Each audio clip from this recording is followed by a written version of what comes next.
Мне очень хотелось получить высокие результаты по этим предметам, но, конечно, я не ожидала, что я смогу получить 200 баллов. Абсолютный результат Елизавета Кузнецова показала по русскому и английскому языкам. Она неоднократный победитель олимпиад разных уровней. Несколько лет с репетиторами готовилась к ЕГЭ. Для поступления выбрала КФУ, родом из Мензелинска, и хочет остаться в родном Татарстане. Я поступаю в КФУ на лингвистику, на перевод и переводоведение, потому что мне очень нравится изучать языки. Это моя страсть, так скажем. Амир Гильванов, победитель Всероссийской олимпиады по экологии, мечтает связать свою жизнь с биологией, медициной и наукой. В Татарстане для этого есть все возможности, считает он. Я планирую остаться в Казани, потому что знаком с нашим Казанским Приволжским федеральным университетом, знаю его возможности и перспективы для своего развития, вижу, как активно развивается наша Казань и хочу быть к нему причастным. С талантливыми выпускниками-высокобальниками сегодня общался ректор КФУ Ленар Сафин. Ребятам он рассказал об университете, приемной кампании и студенческой жизни.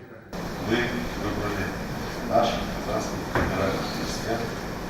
Я надеюсь, что университет вам взаимно так же, как говорят, отплатит. На сегодня в КФУ заявление подали 316 100-бальников, 17 200-бальников и один абитуриент, набравший 300 баллов. Каждому из них при поступлении выплатят единовременно по 100, 200 и 300 тысяч рублей соответственно. Хорошее подспорье перед началом учебного года.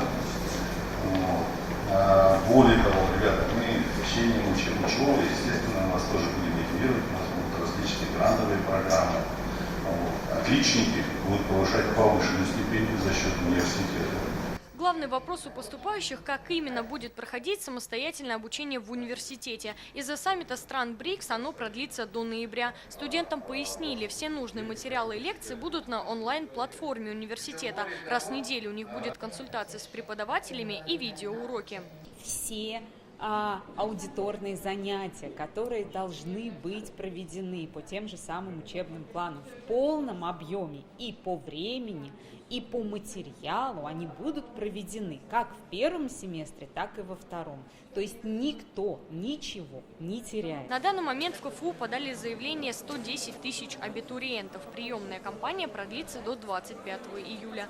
Алена Струминская, Альбина Минаева, ТНВ, Казань.